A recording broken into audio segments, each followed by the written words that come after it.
Tim penasihat hukum Verdi Sambo, Putri Chandrawati, Kuat Ma'ruf, dan Reki Rizal telah mengajukan banding atas putusan Majelis Hakim Pengadilan Negeri Jakarta Selatan. Hal ini disampaikan pejabat Humas PN Jakarta Selatan, Juyamto. Kita kupas soal perlawanan Verdi Sambo melawan vonis mati ini bersama pengacara keluarga Yosua Huta Barat Martin Simanjuntak dan pakar hukum pidana Jamin Ginting. Pak Jamin, Bang Martin, apa kabar? Kabar baik. Terima kasih Kabar semuanya baik, sudah bergabung selamat bersama sore. kami di Kompas TV. Bang Martin, dalam berbagai kesempatan ayah Yosua kepada saya bilang bahwa menghargai keinginan dari para terdakwa ini untuk mengajukan banding. Tapi sebetulnya pihak keluarga punya kekhawatiran tidak bahwa vonis nanti saat banding nanti vonisnya akan lebih ringan? Jadi begini, ya. Yang pertama adalah setiap orang memiliki harapan dan setiap orang memiliki hak. Ya. Hak itu apa?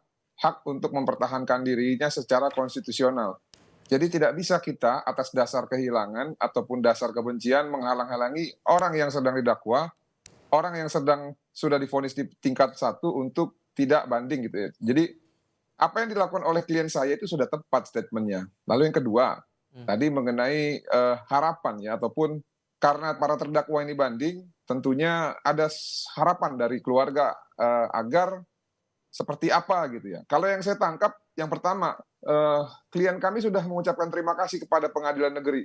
Sebelum putusan, ya, apapun keputusannya itu, keluarga akan menerima. Jadi keluarga itu bukan hanya menerima dan menganggap adil pada saat pasca diputus, tidak.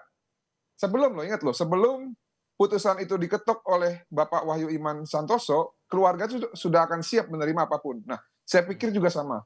Dalam tingkat banding nanti, ya, apapun keputusannya itulah ya yang terbaik dan mungkin yang paling adil untuk sementara. Nah, namun kan kalau misalkan turun yang tadinya ya jaksa tidak punya alasan untuk upaya banding, saya pikir nanti pasti jaksa akan punya pendapat untuk melakukan banding apabila turun di tingkat banding. Nah, itu bisa melalui inisiatif jaksa ataupun permohonan dari keluarga gitu ya. Tapi kita jangan berandai-andai dulu karena ini masih proses. Mereka baru menyatakan banding, belum menyerahkan memori banding, belum nanti diperiksa segala macam. Intinya kita percayakan kepada sistem peradilan pidana kita lah, karena ini sudah diatur oleh undang-undang gitu ya. Makasih. Tapi kalau menurut Anda Pak Jamin, ruang untuk ringan putusan bandingnya nanti ada atau tidak untuk keempat terdakwa ini? Terutama untuk Verdi Sambo yang sudah dipidana mati.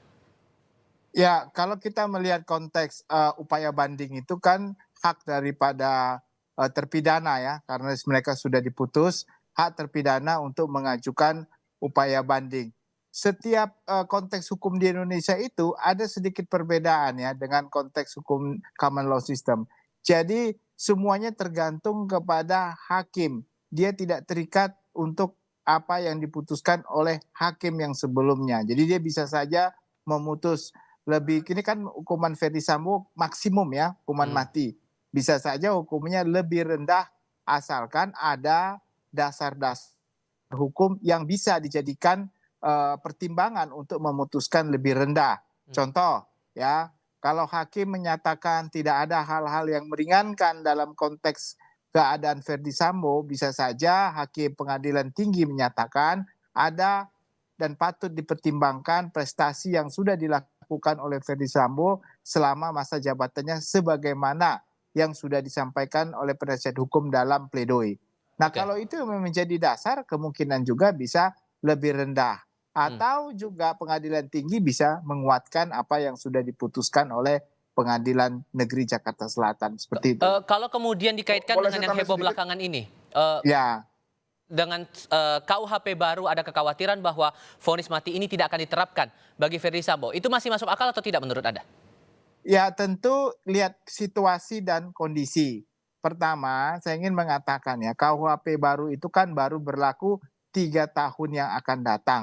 Dan itu pun diberlakukan tidak secara otomatis, harus melalui suatu undang-undang. Jadi keluar dulu undang-undang untuk menetapkan berlakunya KUHP tersebut. Tidak berlaku secara otomatis.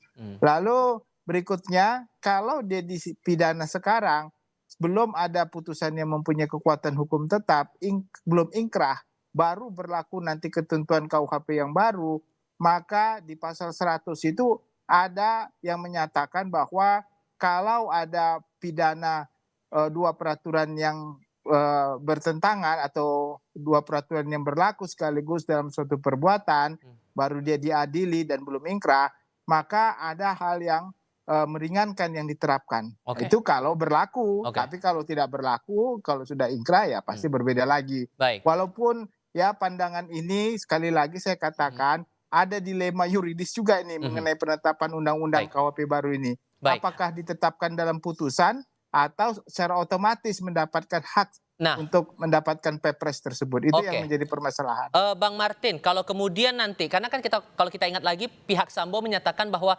majelis hakim ini berasumsi sendiri dalam menyampaikan nota putusan waktu itu. Kalau kemudian dasar ini yang diamini oleh pihak pengadilan tinggi nanti saat proses banding dan ternyata diringankan vonisnya untuk Verdi Sambo, keluarga siap untuk itu?